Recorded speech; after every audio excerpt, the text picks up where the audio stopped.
Friends, welcome to my channel hidden તડકા. આજે આપણે બનાવશું ઉત્તપ્પમ. રવાના ઉત્તપ્પમ બનાવશું આપણે.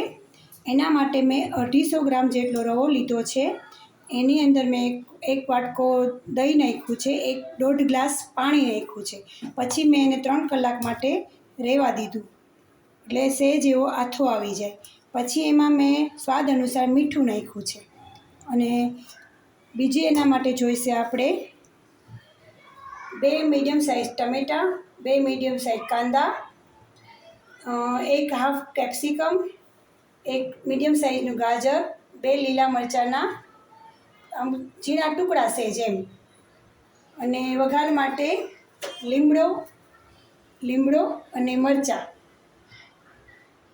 અને મેં વઘાર માટે તેલ રેડી રાખ્યું છે. એમાં મેં 1 ચમચી મોટી ચમચી તેલ નાખ્યું છે. હવે એમાં આપણે 1 ચમચી રાઈ નાખીશું.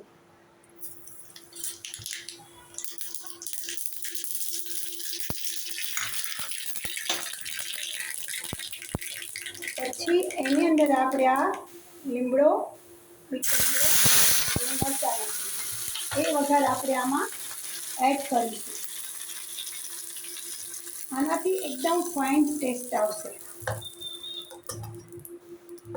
તમે જોઈ શકો છો, આનાથી એકદમ ફાઇન ટેસ્ટ આવશે. હવે આપણે એક નોનસ્ટિક લોટી લીધી છે. એને ગેસ સ્ટાર્ટ કરી ગેસ પર મૂકી છે. મીડિયમ આંચ પર રાખવાનો છે.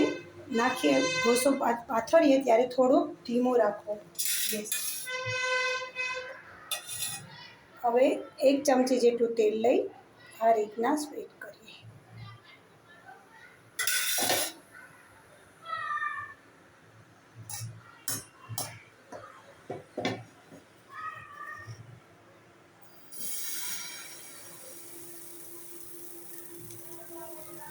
આ રીતના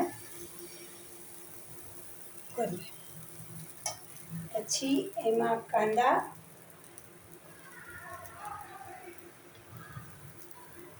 લીલા મરચાં, જો તમારા ઘરમાં નાના બાળકો હોય તો તમે લીલા મરચાં આ રીતના ન નાખો. મારે પણ મારા બાબા માટે બનાવવાના છે, તો હું પણ એના માટે લીલા મરચાં વગરના જ બનાવવાની છું. ખમણેલું ગાજર,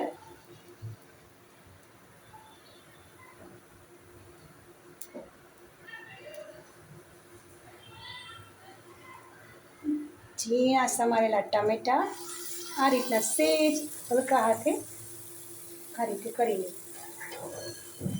કેપ્સિકમ,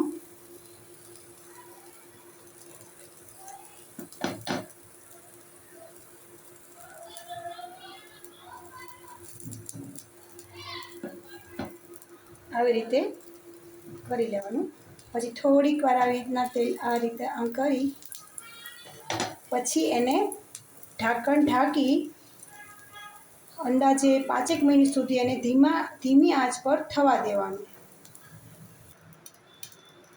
હવે આપણે જોઈ લઈએ કે આપણું ઉત્તપ્પમ રેડી થયું છે.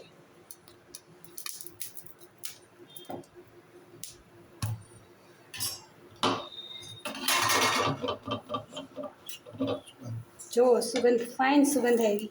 વાવ, તમે જોઈ શકો છો કેટલું ફાઇન થયું છે. જોઈ લેજો. જો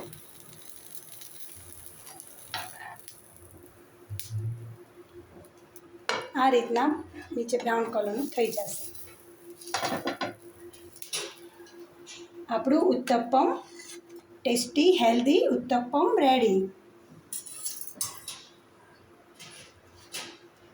હવે એને આપણે ટમેટા સોસ સાથે સર્વ કરશું. કારણ કે મારા ઘરે ટમેટા સોસ સાથે વધારે બધાને ભાવે છે, મારા બાબાને, મારા હસબન્ડને, એટલે મેં એ રીતના કર્યું છે.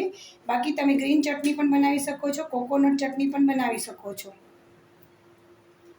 મારી ચેનલને સબસ્ક્રાઈબ કરજો, લાઈક કરજો, અને મસ્ત આ રીતના ઉત્તપ્પમ ચટણી કે સોસ સાથે તમે લોકો પણ બનાવજો. Thank you.